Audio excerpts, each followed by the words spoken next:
خير.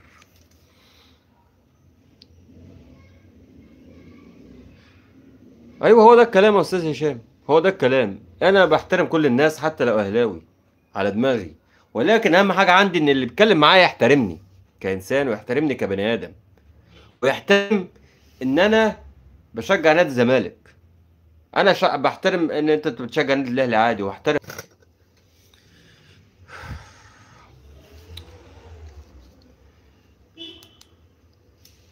المهم، احمد يا صبحي عامل ايه؟ احمد يا صبحي عامل ايه يا صاحبي؟ عامل ايه؟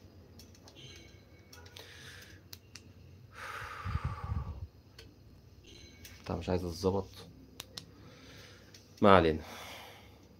المهم، تحياتي للجميع يا جماعه، وان شاء الله يتم موضوع قانون الرياضة على خير، ويتطبق على الجميع.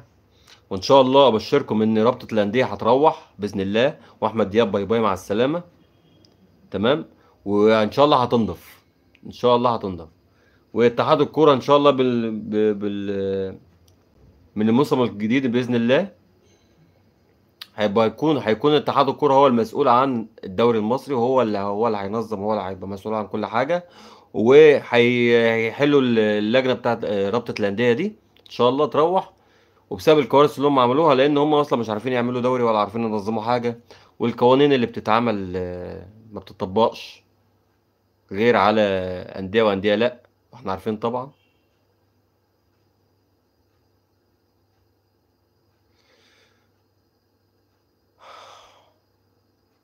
ماشي يا احمد الصبحي. ماشي. فان شاء الله الخير. ان شاء الله الخير للجميع باذن الله. وان شاء الله الدوري المصري ان شاء الله يكون السنه الجايه افضل واحسن من ده. وان شاء الله نادي الزمالك ينجح ان هو يعمل صفقات ويتقل فرقته، لان الزمالك محتاج فرقه كامله. و تحياتي لكل الناس، أهلاوية وزملكاوية. أه وأتمنى إن كل الناس يا جماعة، أي حد بيسمعني ما يزعلش مني إن أنا مثلا رديت على واحد أهلاوي، ولا ولا رديت بالإساءة، لأن أنا برد الإساءة بالإساءة. اللي بيحترمني يا جماعة بحترمه وبشيله على دماغي. لكن واحد داخل يقلل مني، وداخل يتريق علينا، وداخل يشتم فينا، فيا جماعة ما يصحش. اه، محمد عاطف ده جاي من طنطا فعلا. الزمالك نادي كبير ومشجعيه اكبر، وان شاء الله الفرقتين يتأهلوا. ان شاء الله يا فندم، ان شاء الله الزمالك باذن الله هيتأهل باذن الله، والمصري يتأهل، والاهلي يتأهل، وبيراميدز. انا عندي يعني، انا بصراحة انا معجب جدا ببيراميدز، معجب جدا جدا بنادي بيراميدز. نادي ملوش دعم اعلامي، نادي ملوش دعم جمهوري، تمام، ملوش دعم في اي حاجة. ونادي شغال بمجهوده، وتاخد منه احسن كورة. تمام. فانا معجب جدا جدا ببيراميدز، وبدعم بيراميدز في دوري الابطال. وان شاء الله بيراميدز، يعني انت سالتني تختار الاهلي ياخد دوري الابطال ولا بيراميدز، اقول لك بيراميدز.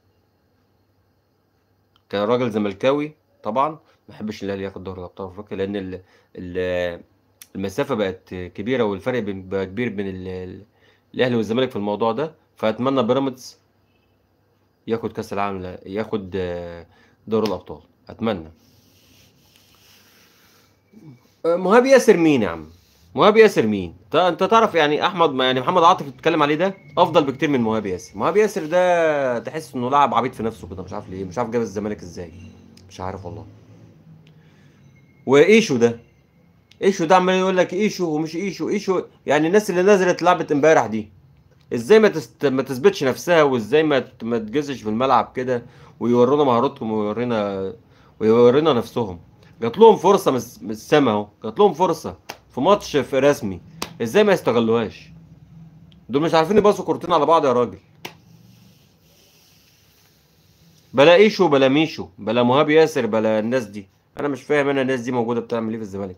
الناس دي كلها تمشي، يطلعوا اعارات كلهم يتسرحوا. لا ولكن لا يا استاذ، استاذ هاشم، استاذ هشام.